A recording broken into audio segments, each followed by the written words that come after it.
چې اسلام آباد کوم کنونشن وو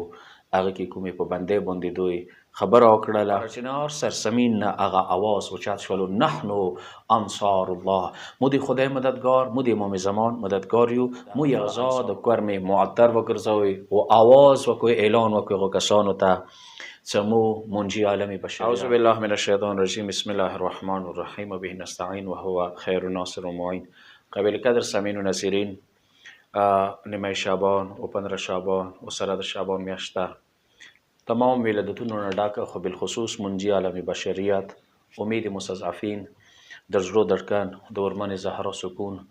د 1,24,000 انبیاو دامه، د 11 امامانو خوري، د تمام اولیاو، د تمام عرفاو، د تمام عباد، زهاد، شهدا، صدیقین، دغو ټولو ارمان هغه مهدي دو علم چې عدالت هم دغه انتظار کې دی او جهان د عدالت انتظار کې دی، هغه حوالې سره یو وارې بیا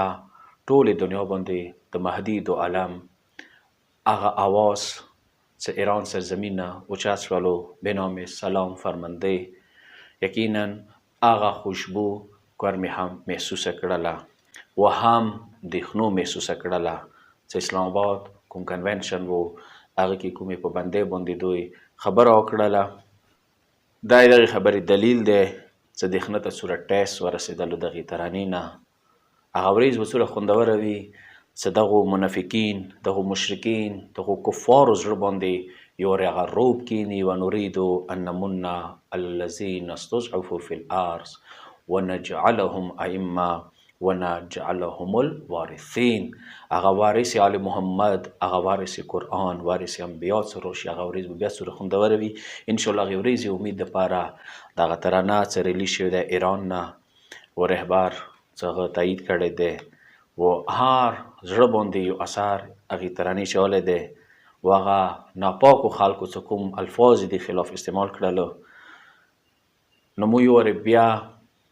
ټولو د التماس دی، اپیل دی چې دغه سلام فرمانده ترانه به یو وارې بیا ریلیز کېږي، بیا به خوند سره وي. هغه سره سره دعای کمیل، دعای احد، دعای امام زمان، جناح سټیډیم کرخیلی روډ باندې 7 مارچ 14 شعبان به روز منگل انونیم بجنون تا 2 بجو پر د ښکلی پروګرامي چې هغه کې جوان، نوجوان، علمای کرام،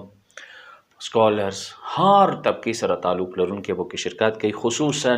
دغه فضا چې معطر کېږي وړو بچیو زرعي سره به معطر کېږي چې وړو بچیو نه د سټارټ خسته شوی دی چې هغوی دا ورته لکه مو وړه یو، مولا مو تیار یو، موی تاسو پیان یو. حسین محمدي چې هغه ښکلی دلنشین اواز سره به دغه پروګرام ارینج کوي. ټولو نه التماس دی، زن و جوان، پیر و مرد، هر یو ته، خصوصا بچیو جوان نسل ته چې هغه دغه کې ضرور هرې حوالې سره تعاون او سره شرکت خپل یقیني وګرځوي. نیم بجو نه ونیسه تا 2 بجو پورې جناح سټیډیم کرخیله روډ باندې 7 مارچ به روز منگل 14 شعبان دی ورځې پکار دی تاسې ضرور دغه کې خپل شرکت وکوئ و دغه فضا د کرم معطر وګرځوئ و آواز وکوئ، اعلان وکوئ هغو کسانو ته چې مو منجي عالم بشریت 12 امام د هغه پاکیزه وجود دپاره ایمو دا وجود دی، ایمو زندگی دی، مو وقف کړي دی، مو به ضرور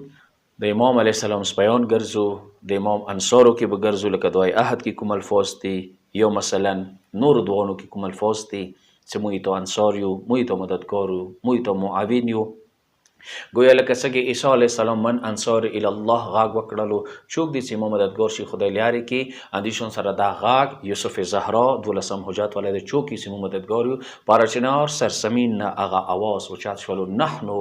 انصار الله، مو د خدای مددګار، مو د امام زمان مددګار یو، مو هغه انصار و اعوان یو. ضرور تاسو د پروګرام کې خپل شرکت یقیني وګرځوئ او هر قسم تعاون د سره تاسو جری وسط. واخر دعوانا الحمدلله رب العالمین.